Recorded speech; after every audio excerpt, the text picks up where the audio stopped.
Saudações, queridos e queridas! Está no ar mais um Hanamaru J-League com todas as novidades e informações do melhor campeonato de clubes da Ásia. Aqui você ouvinte ficará por dentro de tudo o que rola no campeonato japonês. É isso aí, galerinha. Resumão completaço da J1, J2 e também da J3. E os pitaquinhos da JFL. Como sempre, vocês estão na companhia e alegria de Elias Falaras, o Barbudinho Alegria, e comentários dele, o mito, a lenda, Mr. Thiago Recruz. Tudo bem com você, meu irmãozinho? Saudades de você. Salve, salve Elias, saudades, bom dia, boa tarde, boa noite a todos nossos queridos ouvintes. E voltamos mais uma semana para fazer aquele ludibriado resumo da J-League. O último aconteceu aí há 3 semanas atrás, aconteceu muita coisa nessas últimas semanas, mas a gente aqui do Hanamaru, até por motivos de agenda e horário, né, para conseguir gravar e conseguir fazer os programas, a gente acabou dando um pouco mais de ênfase para os jogos da ACL, mas agora a gente vai ter um tempinho de qualidade aí para falar sobre as últimas 4 rodadas, né, que a gente cobrir da J-League, e o Elias volta para o Hanamaru a gravações depois de um mês aí ausente por motivos pessoais. Bem-vindo de volta, Elias está em campo, bora meter gol. Eu já tô igual o Michael Owen, né, Tiagão? Tava no DM, saí do DM, já voltei pro DM de novo, né? Mas sempre titular, sempre titular. Sempre titular, né? Quando Sempre tem a titular. oportunidade de jogar, sou titular. Mas enfim, galerinha, falando aqui da rodadinha, da rodada 10, passando os resultados rapidinhos pra vocês. O Frontale meteu 2x1 no Urawa, o Marinos meteu 2x0 no Kobe, Júbilo 2, Nagoya 1, Consadole 1, Belmare 0, Shimizu e Hiroshima ficaram no 2x2, o Kyoto perdeu em casa para a Vispa por 1x0, o Raisol levou um vareio do Sagan por 4x1 em casa, hein? O Cereço Osaka perdeu para o Kashima de 3x0 e o FC Tokyo meteu 2x0 no Gamba. Tiagão, algum destaque dessa rodada ou posso falar da 11 já? Rodada 10, o destaque mais importante era a obrigação do Kashima vencer, né? Continuar vencendo para conseguir os pontos, né? Ainda era a época das rodadas sem os 4 times da CL. O Frontale era o segundo colocado, né, com alguns pontos a menos do que o atual líder Kashima Antlers, mas o Kashima tinha a obrigação de vencer algumas rodadas, venceu essa e é o jogo de destaque mais interessante. E lembrando que antes da rodada 10 aconteceu o jogo entre Tokyo e Nagoya, jogo que estava atrasado lá da rodada número 2, que aconteceu no meio da semana, acabou em 0x0, nada de interessante, bora para a rodada 11. A rodada 11 que não foi cheia devido aos compromissos das equipes que estão na CL, né, Thiago? Lembrando que vamos jogar, enquanto estamos aqui na gravação do programa, provavelmente as equipes estarão aí em campo, né? Que é Viseu Kobe contra o Frontale e Urawa contra Marinos. Mas os jogos que aconteceram foram os seguintes: o Avispinha meteu 5x1 no FC Tokyo, Gamba e Sapporo ficaram no 0x0, Nagoya e Kyoto ficaram no 1x1, Hiroshima 1, Reysol 2, Kashima 3, Júbilo 1 no grande clássico da rodada. O Belmare levou uma coça em casa para os times, né? 4x1 para os Garis. E Sagan e Cereço ficaram no 1x1. O maior destaque dessa rodada com certeza foi o nabo que o Toco levou da Vispinha por 5x1, né, Thiago? Com certeza. E pela parte de baixo da tabela, né, o Shonan perdendo mais uma, se complicando no campeonato. Shonan, né, que ó, mais uma vez lutando na parte de baixo do campeonato, tomou também um grande sacode 4x1. Foram os destaques da rodada número 11. Da 12, é o seguinte, galera. O Cereço meteu 2x1 no Júbilo. O Shimizu perdeu em casa pro Frontale 2x0. Hiroshima 3, Kashima 0. Marinos 2, Nagoya 1. Consadole 1, Kyoto 0, Avispinha e Belmare ficaram no 0x0, Gamba 2, Kobe 0, Tokyo 0, Sagan 1, Reysol 0, Urawa 0. Incrível essa inconstância deve ser Tokyo, né? Concordo, a inconstância que já vem acontecendo já não é, né, de hoje, né? Essa inconstância paga pelo futebol japonês como um todo, né? Mas como você pontuou, a rodada número 12, né, ela teve ainda o destaque de ser já a segunda rodada com o maior número de cartões vermelhos, né, de 2022, que foram 3, né, teve ali a expulsão no jogo do Kobe, para a equipe do Kobe, expulsão no jogo da equipe do Shonan Belmare, né, para a equipe do Shonan, e a equipe do Cereço, ali mesmo vencendo o Júbilo, teve um jogador expulso. Não é a rodada com o maior número de expulsão da temporada, né, a rodada que teve mais expulsões foi lá a rodada número 2, né, com 5 expulsões naquela rodada em si, mas já é a segunda rodada aí com mais equipes que acabaram com jogadores expulsos. Uma rodada interessante, é a primeira rodada depois de mais de um mês, né, que as equipes que estavam jogando na série voltam em campo, agora voltamos a ter os jogos, as rodadas completas, né, e tudo que a equipe do Kashima conseguiu abastecer, né, de gordura e pontuação a mais para a equipe do Frontale, meio que caiu um pouquinho, né, com essa derrota aí de 3-0 para a equipe do Hiroshima, mas ainda o Kashima até esse momento era líder da competição, mas claro, tinha que voltar a vencer e a pressão continuaria para a equipe de Baraki para conseguir parar a equipe do Frontale e voltar a vencer na rodada 13, e assim vai ser a vida do Kashima durante todo o campeonato, lutando ponto a ponto contra a equipe do Frontale, que claramente vai forçar, né, e vai talvez até fazer aumentar o nível da equipe do Kashima, que aproveitou como pôde, não aproveitou como deveria, mas ainda é o líder da competição. E finalmente chegamos, né, à rodada vigente, que a rodada aconteceu nos dias 13 e 14 do 5, né, a famigerada rodada número 13. Rodada 13, começando muito bem com um jogo de destaque aqui que eu quero falar para vocês, que é o jogo do desencanto, do sai pra lá zica, o jogo do sal grosso no olho, o jogo do grito no cu e dedaria, que foi a goleada do Viseu Kobe. Desencantou o time, Tiagão. Finalmente o Kobe venceu aí.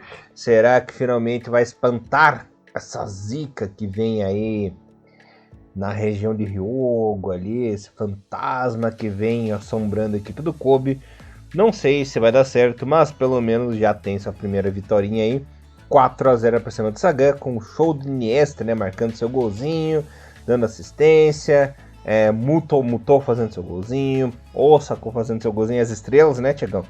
E o intruso pra lá de Sapeca, que também é bom jogador, o Yuruki fazendo seu golzinho também. 4-0 do Kobe, jogou bem, jogou para convencer, não deu chances, não deu espaços aí para a equipe adversária, né, Tiagão? O Sagan não fez nada o jogo inteiro, até tentou alguma coisinha, mas foi suprimido e foi massacrado pelo Kobe. Será que agora vai?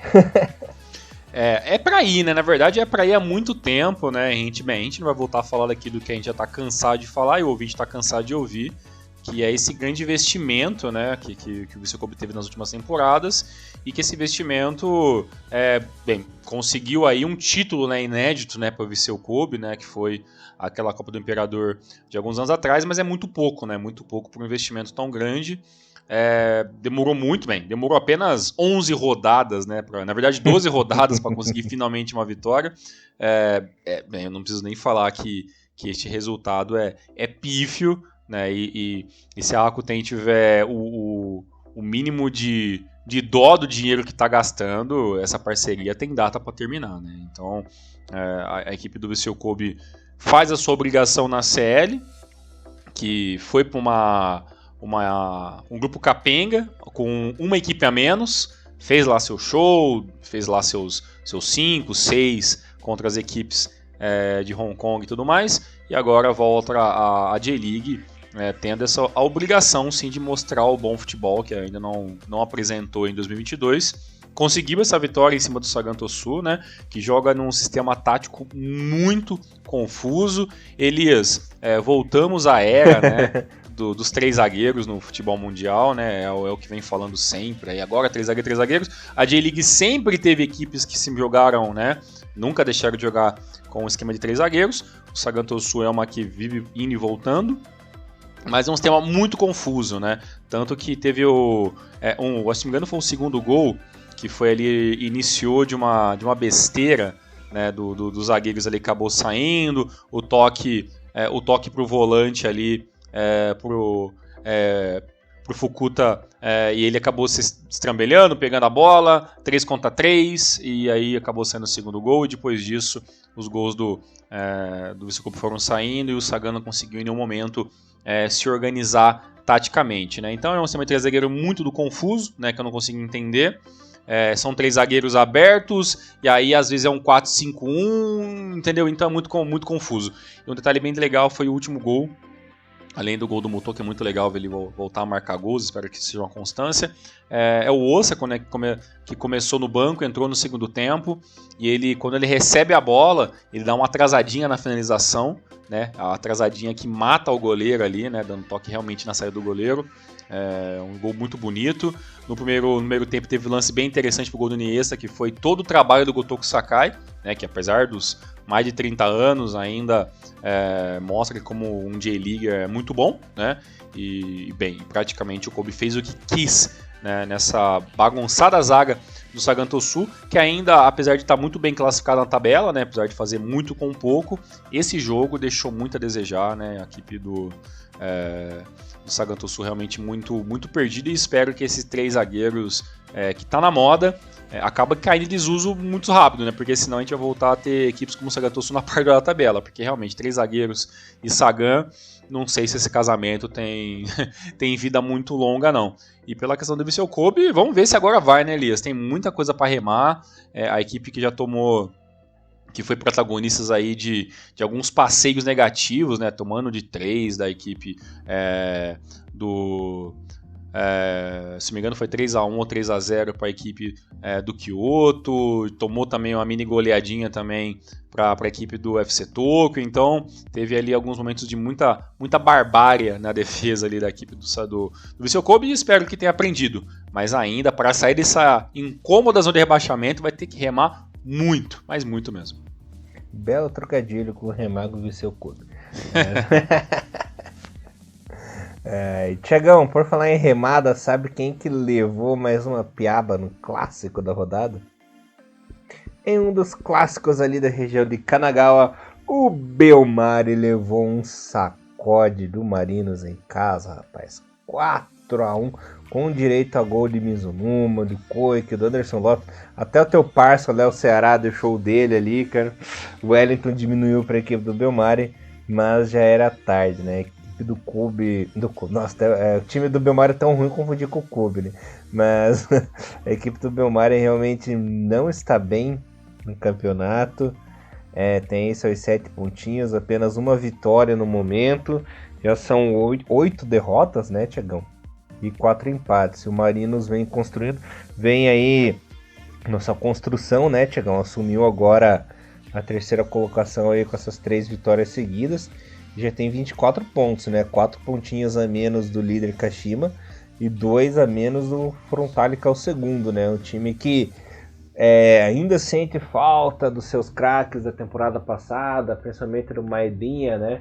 Mas vamos ver se agora com o Celtic campeão, se o Maedinha vai renovar o empréstimo, vai em definitivo pro Celtic, vai voltar pro Marinos. Eu acho muito difícil do Maeda permanecer na equipe do Marinos, né, Tiagão? Acho que ele vai renovar esse contrato aí, porque caiu nas graças da torcida, do técnico, de todo mundo, né? Então, vamos ver se o Marinos consegue manter esse pique e fazer uma campanha boa, como já fez temporada passada, e quem sabe ser campeão de novo, né, como 2 temporadas atrás. Não dá pra duvidar. Não, com certeza. E fez um jogo muito bom, né? Claro, né? Contra o adversário muito fragilizado, né? Mas é aquela, né, gente? A equipe do Marinos deu umas capengadas no campeonato, tá na parte de cima da tabela, tem que continuar vencendo. E o Shonan Bellmari já faz muitos anos que não é uma equipe que dentro de casa faz muito barulho, né? A equipe comparece. Nem em casa, nem fora. Então... A equipe do Shonan Bellmari, independentemente de onde joga, está sempre sendo visitante. O interessante é que em casa a torcida ainda comparece, mas não é um caldeirão que deixa nenhum adversário intimidado. Infelizmente, essa é a realidade de muitas equipes japonesas, né? Mas falando sobre o jogo, a equipe do Shonan, ela foi até muito ousada, começou, na minha opinião, até um pouco melhor, né, do que a equipe do Marinos. Também joga vou falar isso todas as rodadas, ele também joga com 3 linhas e 3 zagueiros, não é de hoje, mas pelo menos o Shonan vem escapando do rebaixamento com 3 zagueiros. Isso é herança do Zico, viu? Exatamente, né, herança do Zico, os 3 zagueiros aí. E a equipe do Shonan, ela tem um bate muito forte, né, porque ela começa com muita pressão, não consegue, teve até uma chance ali, se não me engano, com o Hashi ou com o Wellington ali, que a bola não entra. entra, e aí aos 11, 12 minutos começa-se a virar o jogo pro lado da equipe do Marinos. O Marinos começa a ter um pouco mais de trabalho com a bola, e aí começa a aparecer os gols, né? O primeiro gol ali, com uma bobeira da zaga, o Anderson Lopes consegue segurar 2 defensores e um terceiro, sai ali o desarme, a bola sobra pro Mizunuma, caixa. Né? E um detalhe bem interessante que o Mizunuma para mim seria, junto com o Anderson Lopes, o homem do jogo, porque ambos tiveram ali uma assistência e um gol. E aí depois sai o segundo gol do Koik, com assistência do Marco Júnior. E no terceiro gol, uma jogada bem interessante, né, que foi ali uma arrancada rápida.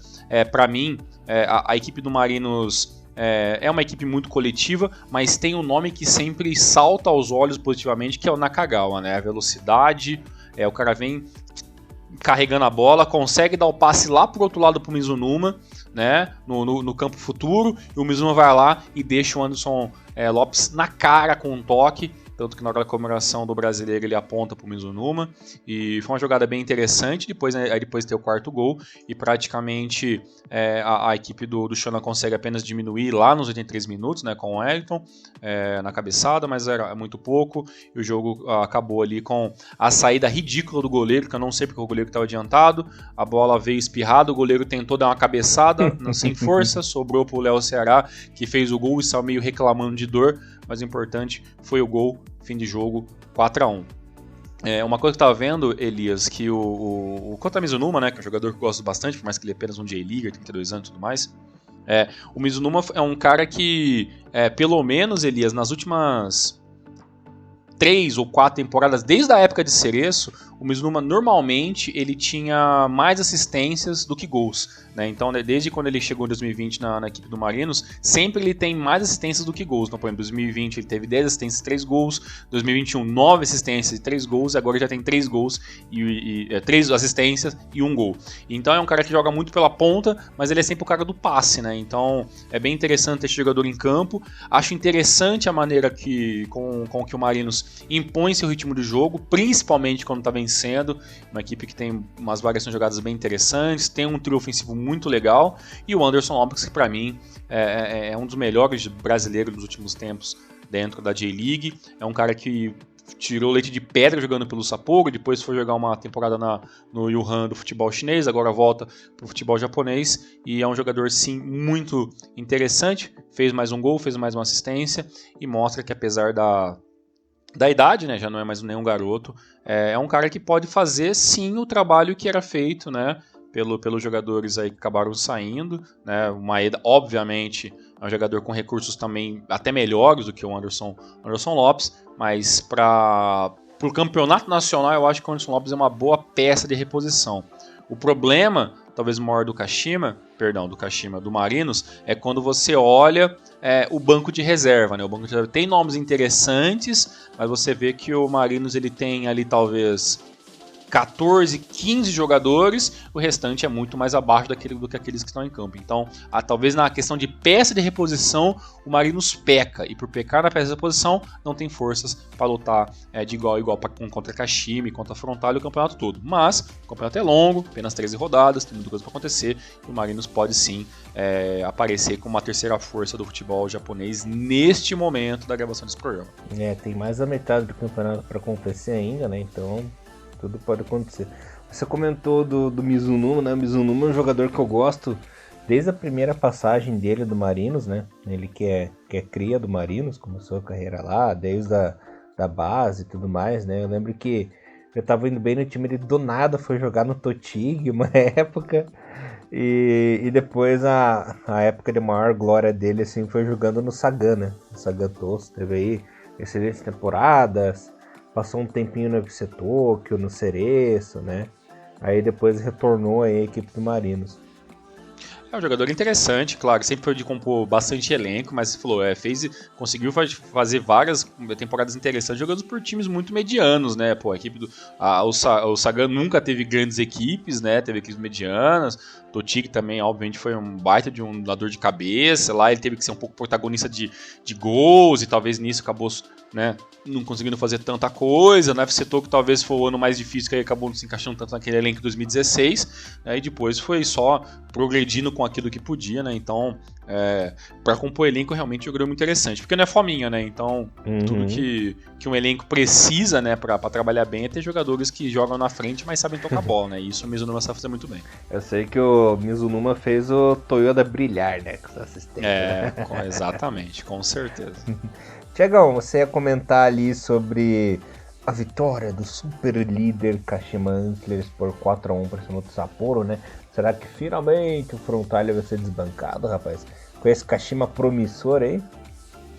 Uma coisa que eu acho mais interessante na equipe do Kashima Antlers, por mais que não consiga aproveitar como deveria, né, essas rodadas sem a primeira força do futebol japonês, que é o Frontale, que acabou caindo, né, na ACL, o que vai deixar, né, Toro Oniki e toda a sua turma mordido mais ainda para conseguir em busca de mais o título na J-League, né? Mas uma coisa que eu acho muito interessante nessa vitória do Kashima é a maneira com que o Kashima engana, né, o torcedor sem vergonha que vê resultados pela internet, né? Porque quando você vai ver o esquema tático do Kashima, você vê em todos os lugares que o Kashima joga com 4-3-3. Mas a grande verdade, o Kashima é um 4-4-2 com variações incríveis táticas.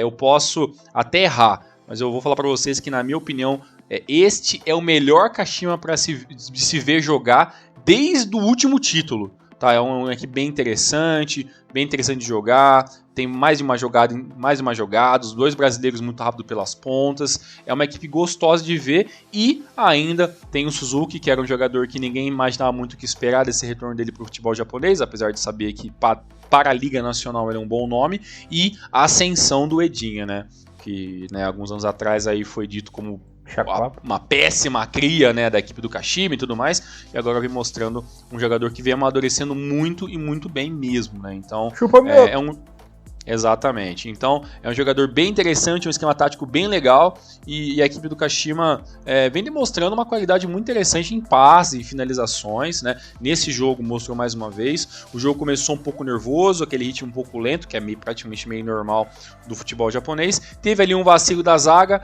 né? Diego Pituca tocou pro Edinha, caixa aos 6 minutos, 1-0. Depois teve um pênalti em cima do Arthur, convertido pelo Suzuki aos 30 minutos.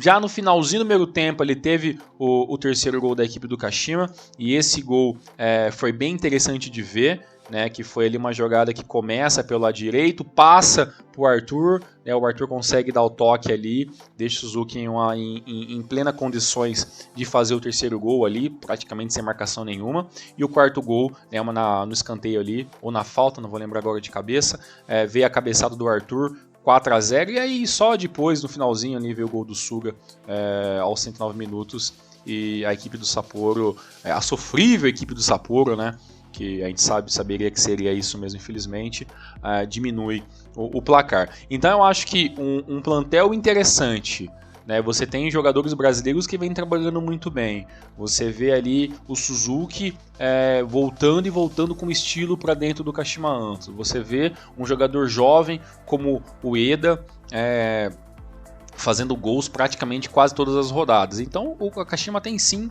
toda a possibilidade do mundo, né, de jogar assim essa pressão para a equipe do Frontale e jogar o seu jogo e conseguir os bons resultados. Eu falei isso do torcedor sem vergonha que vê resultados, porque quando você vê lá o Arthur dentro do site de aposta e tudo mais, e você acaba vendo que o Arthur joga lá atrás, do lado esquerdo, você pensa, poxa, como é que esse cara tá fazendo assistência e gols da hora, né? Porque na verdade o Kashima até entra em campo um 4-3-3, mas rapidamente você vê que o Suzuki troca de lado com o Arthur, o Suzuki começa a jogar um pouco mais avançado, né? O Edinha fica centralizado e você tem o Arthur, ou muitas vezes o Diego Pituca, parecendo como aquele homem do lado direito, e aí você vê que os brasileiros, por ter mais velocidade, mais corpo, eles conseguem dar um pouco mais de velocidade para o ataque do Kashima, conseguem inverter as jogadas e deixar até o Edinho e o Suzuki jogando centralizados dentro da área. Então você tem dois jogadores que sabem fazer gol dentro da área e você tem jogadores muito rápidos do lado de fora. Então, em um momento até de desespero, precisando resolver de qualquer maneira, o Kashima pode até brincar em voltar nos anos 90 e jogar um sistema tipo um 4-2-4, com 4 caras muito fixos dentro da área lutando para conseguir fazer o gol. Então é legal, né? Essa variação de jogada, essas possibilidades de poder brincar com o sistema tático, e essa variação de jogada é muito interessante porque o Kashima deixa de ser uma equipe manjada, né? O Kashima Antlers sempre foi uma equipe muito grande, é o maior campeão da J-League, mas é uma equipe que claramente muitos anos teve seu futebol muito manjado e muito pragmático, muito fácil de prever, né? Então isso até alguns anos deixou a torcida muito irritada, e protestos na arquibancada, e torcedor indo embora antes de acabar o jogo, assistindo o jogo de costa. Então todas essas histórias que, para quem é um pouco mais velho de Hiromaru, a gente já contou um pouco de tudo aqui nos nossos programas, né? Então interessante, venceu uma equipe que teria todas as condições de vencer mesmo o Kashima, continua ainda com a diferença de 2 pontos para a equipe do Frontale, e agora vai continuar aí em busca do título, que vai ser bem interessante. Espero que a gente esteja certo e o Kashima não seja mais um cavalo paraguaio entre tantas outras tantos campeonatos que o Kashima começou até bem e depois acabou perdendo forças. A gente espera que 2022 não seja assim. Tiagão é o rei do esquema tático. Impressionante como consegue destrinchar tudinho pra vocês, galerinha. Então um detalhe bem interessante, né? Elias, Arthur que já passou pelo Coxa, né? Você tem lembranças dele lá em 2013? Eu consegui achar apenas que ele jogou 4 jogos no Campeonato Brasileiro, não fez nenhum gol. Não sei se você lembra dele jogando no Curitiba. Ele jogou mais no Campeonato Paranaense, né? Por isso que tem poucos dados dele aí no Campeonato Brasileiro, né? É que aquela época era meio complicado dele ser titular, porque tinha o Leonardo, né, que era um bom atacante, tinha aquele Roberto César, que inclusive jogou no FC Tóquio, né, tinha Marcel, você conhece bem, jogou aí no Santos, né, tinha Júlio César, o Carequinha no ataque, tinha o David, né, que era o principal atacante do Coxa ali na ocasião. Então era difícil de ser titular porque a concorrência no ataque era grande. Não que eram excelentes jogadores, né? Mas tinha muito atacante. Aí ficava difícil manter todo mundo, né? Tinha aquele maluquinho lá, Anderson Aquino, que até fez um certo sucesso aqui no Coxa ali depois. Subiu, era uma galerinha, cara. Era uma galerinha interessante. O Arthur não era ruim não no Coxa, não. Ele só tinha pouco espaço mesmo, que era muita gente. Ele veio ali de uma temporada interessante em 2012, né, fazendo 8 gols ali, uns jogos na segunda divisão pelo Paraná, veio pro Curitiba, passou por Flamengo, Babá, Santa Cruz, Atlético Goianiense, vários no Chapecoense. Aí depois ele acabou tendo uma experiência fora do Brasil, na Arábia Saudita, voltou pro Brasil, jogou em Bahia, Cruzeiro, depois 2021 Kashima Antlers. Então, pra galera interessada, dê uma olhadinha aí na história do Arthur. Inclusive, ó, lá vem momentos de curiosidades de Elias, né? Quem trouxe o Arthur pro Curitiba foi o meu patrão lá, cara. Ele trabalhou no Coxa durante muito tempo, né? Então ele que puxou a contratação do Arthur para jogar no Coxa. Olha aí, ó. Detalhes que só o Coxa Branco consegue falar. Exato. Eu tava tentando lembrar se o Arthur fazia parte daquele elenco, aquele saudoso elenco da Chape de 2016, mas não, né? Ele chegou depois, estava no Santa Cruz em 2016. Exatamente. Tiagão, por falar em coisa saudosa, eu e o Ural, hein, Tiagão? O Ural ficou no 0x0 com o Hiroshima nessa rodada, no duelo filial contra a Matriz, né? Como é que foi esse jogo? Pois é, o Urawa tem uma... Quem tá na saudade, Elias, é o torcedor que vai ver os jogos no Japão do Urawa Reds, né? Já é o 5º empate consecutivo da equipe do Urawa Reds, né? A equipe de Saitama. E dos últimos 5 empates, os últimos 3 jogos foram 0x0, né? A equipe não toma gol, mas também não faz gol. Claro, né? Dentro da ACL, a equipe também passou de fase, sobrou em alguns momentos e tudo mais. Mas se você parar a pensar, Elias, a equipe do Urawa Reds se foi ao mercado, trouxe jogadores de fora, né? Trouxe ali o Schalke, trouxe ali na temporada passada, né? O Casper Junkler, trouxe agora lá o sueco, né? O Carrinson. Então você vê que a equipe está trabalhando ali, né? Do Rodrigues, né? O treinador espanhol. E só que nesse percalço, né, todo de temporada, a equipe do Ural Reds ainda teve alguns problemas, né? O próprio Casper Junker, que veio para ser centroavante principal, teve uma lesãozinha ali no mês 3, ficou alguns jogos fora de casa, voltou, melhorou, foi utilizado em alguns jogos da CL, mas quando a equipe volta, já antes de ir para a CL, a equipe já estava numa famosa empatite, né? Quem torce pro Corinthians vai lembrar muito desse termo alguns anos atrás, que é a equipe que empata muito. E agora a equipe tem essa dificuldade. O jogo não foi tão mal e até teve um gol, né, da equipe do Urawa lá numa falta batida no primeiro tempo, mas o VAR acabou dando o gol anulado ali, se não me engano foi do Mawatari, que estava impedido. E a equipe do Sanfrecce Hiroshima, que também é uma equipe também que a gente já vem falando nos últimos anos, que esqueceu um pouco do bom futebol, né? A equipe do Sanfrecce Hiroshima vem meio que se arrastando e meio que se solidificando como uma equipe de meio tabela, né, que tá lá, mas não tá, luta pelo título, mas não luta pelo rebaixamento, mas não luta, então aquela equipe meio blasezona, infelizmente a equipe roxa aí de Hiroshima.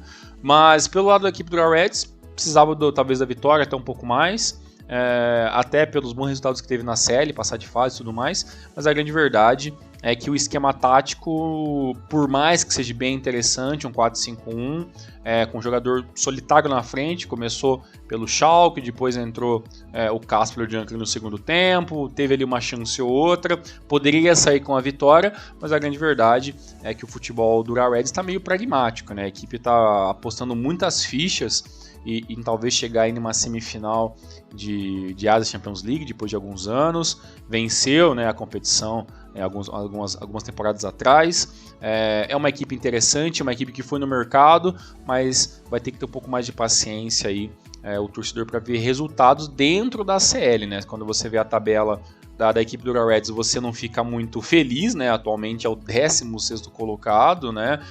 Neste momento estaria fazendo playoff, né, para não cair para a segunda divisão, mas eu acho que ainda não é um momento de desespero, né? A equipe do Ural Reds tem toda a possibilidade, ao meu ver, de conseguir sair disso, mas é no mínimo curioso, né? Uma equipe que foi tão ao mercado para trazer jogadores que jogam do meio campo para frente, né? A equipe não conseguiu fazer gol nos últimos 3 jogos e conseguiu uma vitória, né? A equipe do Ural Reds não vence desde do mês 3, então já é um jejunzinho meio chato para os torcedores dos Reds. Cada vez que fala de Ural na série, eu lembro aquela treta lá com o time coreano. O time exatamente. inteiro saiu no braço. Foi até na final, né? Se eu não me engano. Foi na final. Na final. Teve lá uma grande treta lá e tudo mais. Mas vamos ver, né? A equipe do Ural, eu acho uma coisa que eu acho interessante, é que a equipe do Ural Reds, ela foi no mercado, mas ela foi muito nos mercados que, sinceramente, Elias, eu custo a duvidar que teve ali um projeto muito bem estabelecido, né? Porque você vai e pega, né, o Schalker, né, o holandês, né, o Alex Schalker, que estava jogando ali, sabe, numa equipe bem B, assim, do futebol da Suíça. Aí você vai atrás do Casper Junker, você vai atrás do né, do Carlson. Então, se você vai ali em algumas ligas, sabe, europeias, e equipes que não estão muito em destaque, e você consegue ver, opa, esse jogador aqui, ele se encaixa no meu time. Então, eu não sei até que ponto, sabe, o Ural Reds tem a bala na agulha para enviar um bom olheiro, né? Dá a entender, assim, que alguma dessas contratações foi um pouco no escuro, tá? Eu posso estar errado, porque, por exemplo, o Alex Schalker, né? Ele em 2021 até o começo de 2022, ali a temporada 21-22, ele tem apenas 3 jogos 3 gols em 21 jogos. Então, assim, não foi porque ele é um grande matador que ele veio pro Ural Reds, entendeu? Então, e veio para ser titular, né? Ele vem para fazer o que o Casper Junker não consegue por causa das lesões, ser o cara que tá lá para jogar todos os jogos, né? O Casper Junker é um jogador um pouco mais goleador, mas já tem um histórico de lesão, né, que nos últimos anos já vem perdurando aí e deixa o jogador dinamarquês de 28 anos sempre sendo um jogador meio dúvida, né? E se você for ver os últimos anos do Casper Junker, nenhum assim é muito de, nossa, esse cara é o cara que vai matar completamente a concorrência. Não, é um jogador interessante, bom, alto, mas não é... bem, se fosse matador, estaria com certeza em uma liga melhor, né, dentro das equipes que tá, né? Não é ficar bodo, né, por exemplo. Então, Eu gostaria muito de entender um dia como funciona o sistema de olheiros desse grande eFootball 2022 chamado Real Reds. Você tira sarro, mas o Bodo eliminou o Celtic na Liga Europa, né? Então, né? Eu não queria pisar nessa ferida aí, né? Mas temos que engolir essa, né? O Celtic, né? Beleza, campeão escocês e tal, mas passa umas vergonha, né? Não, passa umas vergonha que eu vou te falar, viu? É fogo, viu? É o coxa da Escócia, não adianta. Quem sabe com o japonês as coisas mudam um pouco, mas realmente, historicamente, é difícil. Eles lembrando para nossos queridos ouvintes que a gente está nesse processo novo do Hinomaru, que às vezes é pegar 4 jogos e trinchar mais, e vamos falar agora rapidamente dos resultados que aconteceram ainda na rodada 13, e vamos passar para a J2. Isso aí, resultados e classificação. O Júbilo meteu 2-1 no Tóquio, o Nagoya ganhou de 1-0 do Cerecinho, Kyoto e Shimizu ficaram no 0-0, Frontale 2, Avispa 0 e Rei Sol 0, Gamba 1. A classificação no momento é a seguinte, galera. Kashima Antlers é o líder, super líder com 28 pontinhos, seguido em segundo por Frontale com 26, equipes que estariam na ACL automaticamente, né? O Marinos é o terceiro colocado com 24 pontos, estaria aí em playoff nesse momento. No playoff de rebaixamento está a equipe do Urawa, com 12 pontinhos ali numa sequência incrível de empates. E na zona do rebaixamento com os mesmos 7 pontinhos, Viseu Kobe e Belmari. O Kobe está na frente porque tem um saldo aí um pouco melhorzinho, né? Menos 9 contra menos 13 do Belmari. O artilheiro da competição é o nosso querido Peter Utaka do Kyoto, seguido do nosso querido Uedinha e depois Anderson Lopes, né? Lembrando que o Utaka e o Uedinha tem 8 gols e o Anderson Lopes tem 6. Tiagão, bora pra J2 agora, rapaz? Bora pra J2, o último detalhe, né? O Frontale venceu a Vispinha por 2-0, né? Põe pressãozinha de 2 pontinhos, ainda mantém a diferença quase mínima. Quebra ali uma sequência bem legal, né? Da equipe do Avispa que não perdia há 4 jogos, né? Volta a perder a equipe do Avispa, né? E bem, agora vamos ver o que acontece nesse final de semana. Tem jogo bem interessante ali, né? Kashima pega a equipe do Real Reds, né? E a equipe do Frontale pega o desesperado Viseu Kobe. Então é um jogo que pode sim virar, né, a nossa tabelinha já na próxima rodada. Pegando fogo, bicho! 15ª rodada da J2 com os seguintes resultados. O Blauwitz venceu por 1-0. Aliás, tem uma curiosidade pra falar, Tiagão.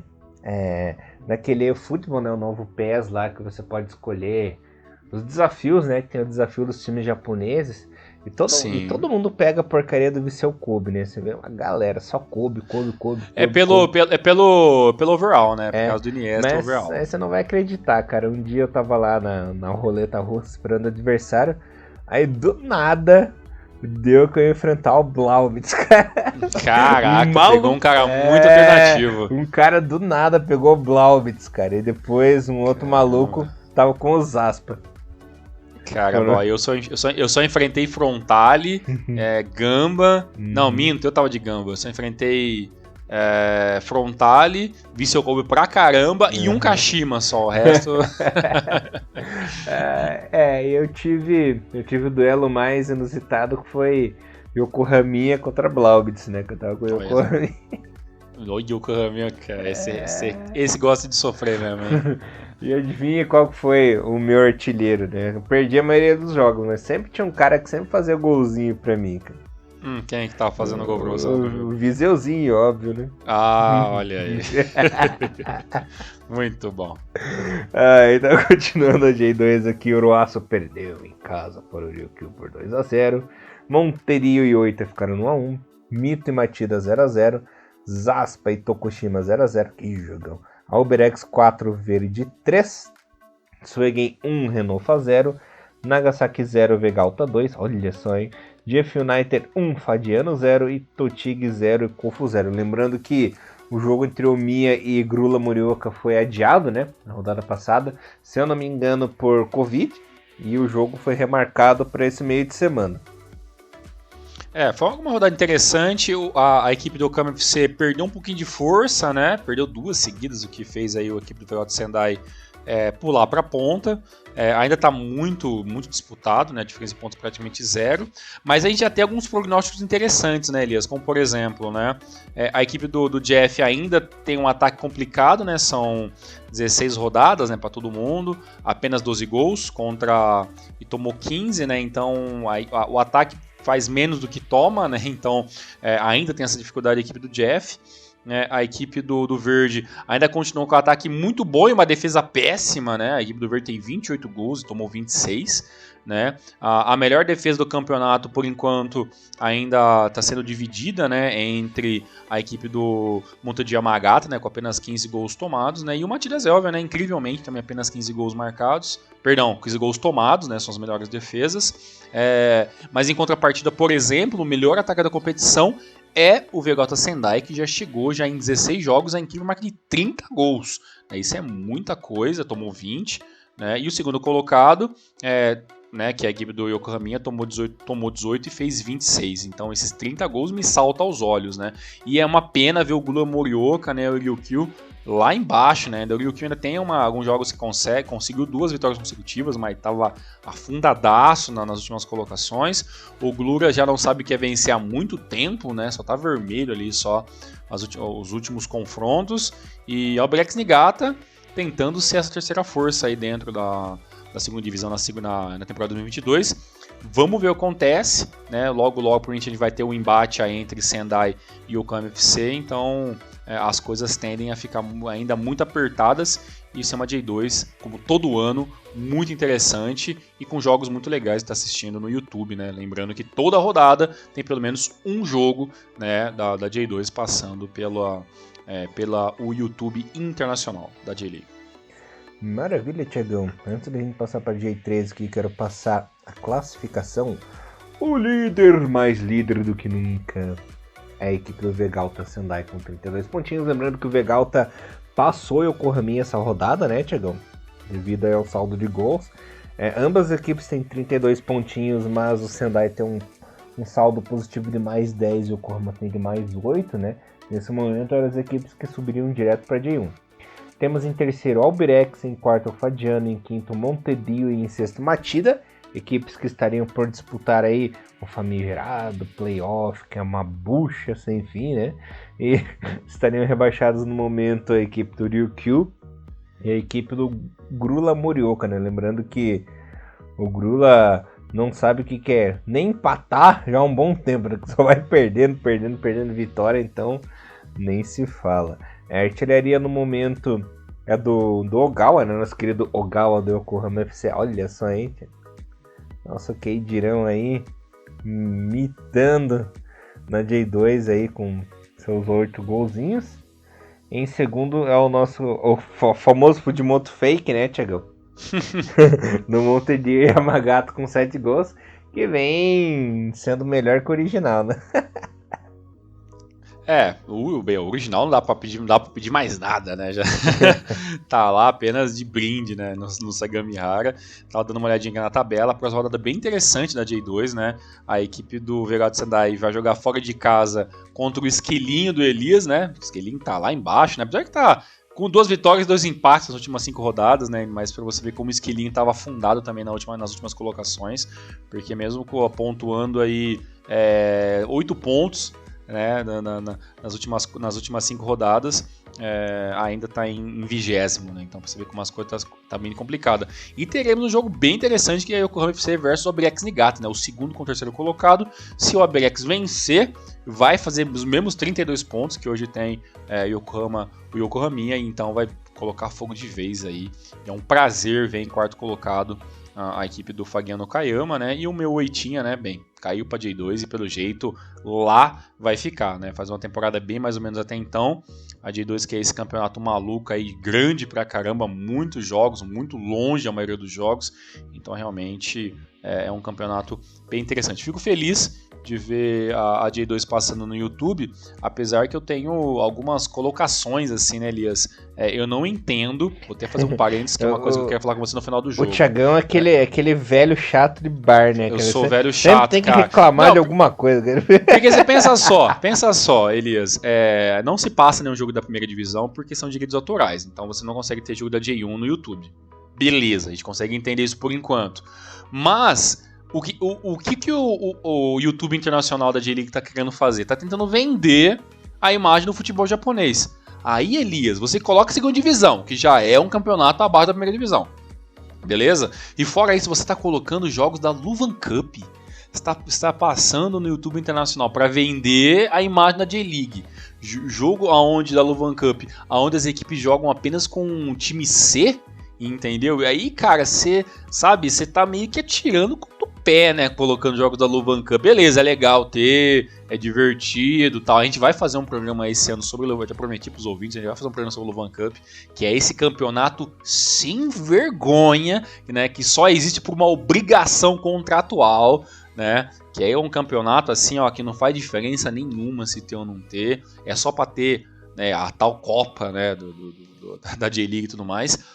Mas assim, os jogos da Luvan Cup são jogos assim que, pai do céu, cara, olha, se eu assisti 6 esse ano, marquei, assisti 6 jogos e não compensou nenhum, é um mais porcaria que o outro. Então eu acho que o canal do YouTube tem que começar a ver se consegue, né, passar alguma coisa da primeira divisão, porque depender só de J2 e Luvan Cup para vender o produto J-League, eu não sei até que ponto isso vai dar muito certo não. Eu vou ser sincero, cara, eu não lembro a última vez que eu assisti ao vivo um jogo da Luvan.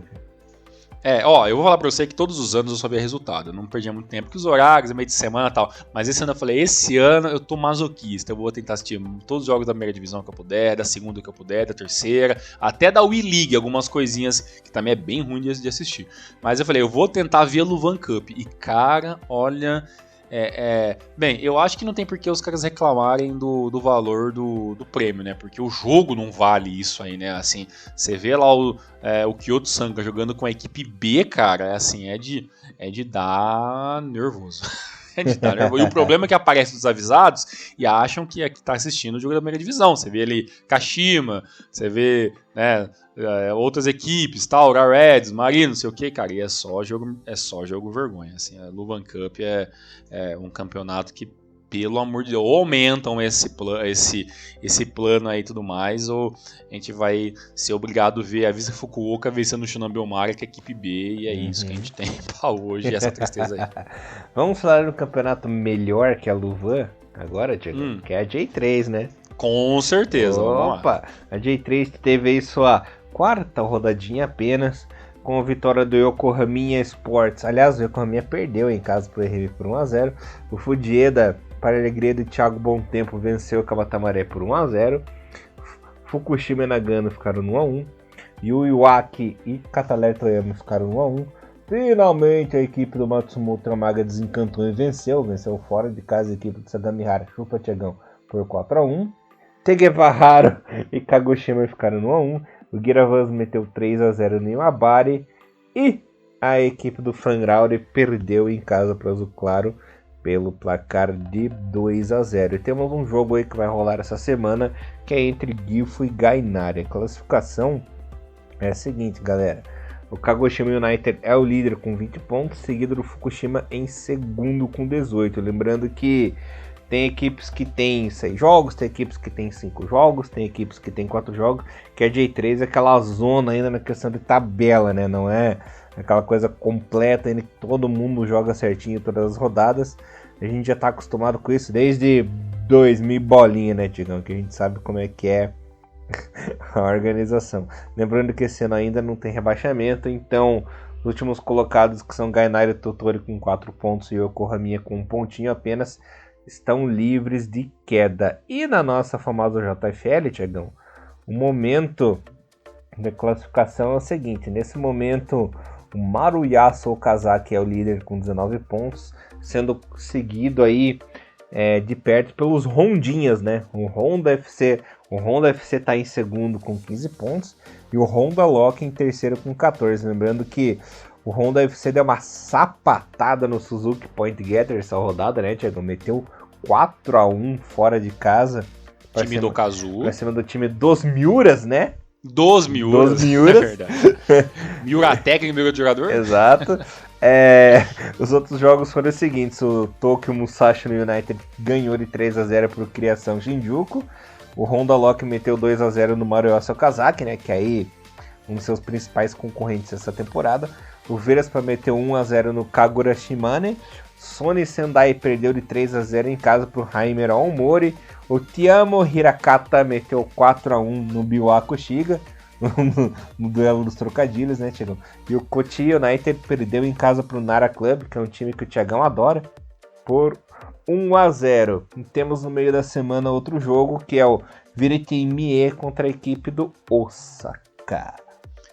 É isso aí, JFL pegando fogo, né? Um campeonato bem legal. Vou te falar que é praticamente impossível quase você achar muitos jogos, né? Normalmente é uma coisa muito local, né? JFL, como bem, um campeonato regional e tudo mais. Ainda tem os canais do YouTube de algumas equipes, onde você consegue ver ali um jogo ou outro, bem interessante, mas assim, veja com o coração aberto, tá, galera? Porque realmente é um futebol praticamente quase... amador. Eu não vou dizer que é semi-amador, mas tem uma pegada muito semi-amador, né? Eu não sei se são jogadores profissionais e tudo mais. Era o Nara Club que você via lá no Twitter? Sim, tem a equipe do Nara, tem o Nara Club, tem o Twitter lá e tudo mais. Se não me engano, até o Honda também tem, sabe? O Te Amo, né? O Te Amo, né? Hirakata. Esses eu sei que tem com um pouco mais de frequência. Mas toda vez que eu jogo, a maioria das equipes no YouTube aparece alguns mini canais, assim. Como acontece muito com a. É claro, a WeLeague, né? Que é a equipe feminina, todo o time da WeLeague tem o seu próprio canal do YouTube. E aí cada um tem a sua. O seu próprio streamzinho, mas automaticamente, como uma forma de propagar, né, o futebol feminino, todos os jogos da WeLeague tem um narrador. Né? Aí os jogos da JFL é um pouco mais meio que amador, você vê o campo e tudo mais, mas não tem ali um narrador mesmo, entendeu? Então é um negócio muito mais simples. Dá pra assistir, mas tem que abrir muito o coração, porque realmente é uma pegada diferente mesmo, né? Mas é interessante. Elias, uma coisa que eu não poderia deixar de comentar com você e perguntar para você antes de finalizar esse programa, meramente uma coisa, né? O Jugo Fujimoto já tem 2 gols na temporada, então respeite o Jugo Fujimoto, 7 jogos, 2 gols. O cara tem que ficar pistola. Fala até rapidinho, aquela entonação rapidinha, ele brabo, né, cara? Meu Deus. 2 gols em 2 rodadas seguidas, tá? Primeiramente na derrota de 4-1. Começou bem, né? Primeiramente na derrota de 4-1. Adiantou muito. E segundamente, né? Na derrota de virada por 2-1. Mas tá lá o gol, né? Então silêncio haters porque choram. E outra coisa muito interessante, isso agora sério, beleza, que eu até pontuei. Ai, caralho. Bem, não ria do Junko Fujimoto que está em atividade ainda. Agora que tá melhor da barriga, você fez desandar de vez aqui. Agora, uma coisa muito interessante que eu preciso comentar com você, porque falar sozinho sobre o último programa foi muito complicado. Elias, e essa história da AFC aceitar essa maluquice que ter os jogos da oitava de final do lado leste, agora em agosto, setembro, e o lado oeste, que é o lado árabe, jogar apenas em fevereiro de 2023? Olha, desculpe usar o tema aí aos nossos queridos ouvintes que são mais puritanos, mas a UFC já virou uma putaria desgraçada. Primeiro de tudo, é que tem todo aquele esquema das equipes chinesas usarem time C, né? Usar time de Exatamente, base. Deixar, né? E deixar isso, né? Usa piazada lá e tal. Ok, isso aí ainda vai. Mas esse negócio dos times da parte da Ásia Ocidental lá, jogar no que vem, pelo amor de Deus, né, cara? Pra ferrar, olha, né? O que virou, que moral que tem essa UFC pra falar alguma coisa, né, cara? Olha, é inacreditável o favorecimento que eles dão pras equipes árabes, né? Impressionante. Então, eu tava falando sobre isso com os ouvintes na última semana e falei, poxa, como seria interessante ver se o Elias aqui, você não pôde estar gravando com a gente na última semana, mas realmente é um negócio muito louco porque você não consegue entender, não tem uma explicação, a não ser politicagem, né? A UFC abriu as pernas, né, para as equipes árabes, que tem um investimento grande, tem muito dinheiro, né? Eu até fiz um ranking das equipes com maior investimento em 2022 e, obviamente, né, os árabes dominam, né, a folha salarial em vários momentos ali e tudo mais, e você fica, poxa, né, e aí, né? Então, pelo jeito, Elias, não vai ter um Mundial de Clubes em 2022, né? O Mundial de Clubes provavelmente vai ser só para 2023 e é outra coisa que virou uma zona. O Mundial de Clubes também tá virando também um quarqué também. Não dá para jogar em dezembro, joga em fevereiro, né? Fevereiro joga em março, e assim vai, né? E aquela coisa, né? Tipo, os clubes japoneses já cagam por esse negócio da CL, né? Agora, que incentivo você vai dar para os clubes japoneses depois disso, sabe? Entendeu? Verdade, porque... Vai piorar ainda mais a situação, cara. As equipes se matam agora agora no mês de agosto, começo de setembro, agora não lembro exatamente a data, quando eu gravei eu vi certinho elas, e aí você deixa meses, né, o campeonato parado, joga só o ano que vem, e aí você tem as equipes que passam, uma equipe japonesa pelo menos pode estar, né, na final. Provavelmente essa equipe vai ter que começar a pré-temporada muito antes, não tem com quem fazer pré-temporada, né? Vai ter que se virar em amistosos para conseguir chegar minimamente decente ali em março, quando tiver ali a grande final, né? E aí a gente sabe que a bagunça que é então realmente bem, para você ver, se você procurar agora sobre o possível Mundial de Clubes 2022, você não tem nada, tem coisas para 2023, então provavelmente esse ano não tem Mundial, o Mundial vai ser 2022, mas disputado em 2023, e continua essa bagunça aí, porque a FIFA não consegue colocar uma data em nada mais, a não ser Copa do Mundo, então o futebol tá essa zona aí. Não, é aquela velha história, né? A temporada japonesa a gente sabe que começa em fevereiro, né? Como que eles vão fazer se, por exemplo, um jogador... Vamos supor que o Urawa chega até a semifinal, beleza? Só que esse jogador ele é negociado para jogar em outra equipe na Europa. Só que ele está inscrito ali na CL e tal. Como que eles vão fazer para modificar essas listas de jogadores que podem entrar jogador antes, pode entrar jogador depois? É complicado isso, cara.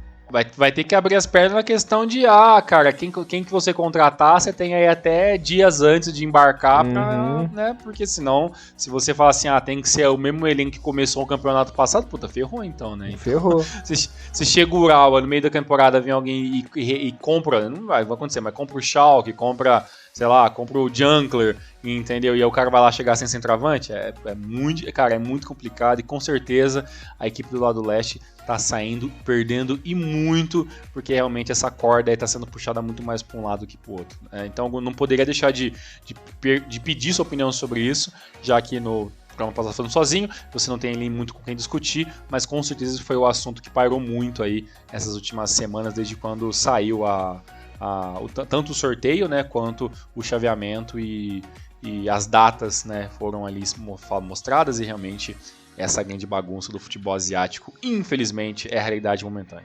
Culpa da brilhante ideia de ter feito a Copa no Catar fim do ano, né? E assim o mundo da bola caminha. Elias, muito obrigado, até a próxima semana. Eu que agradeço, Thiagão, galerinha, voltamos mais na semana que vem com muito Renomaru. É isso, uma ótima semana aí. Renomaru, levando o melhor futebol japonês pra vocês, galera. Valeu! Valeu, forte abraço, tchau, tchau. Sayonara.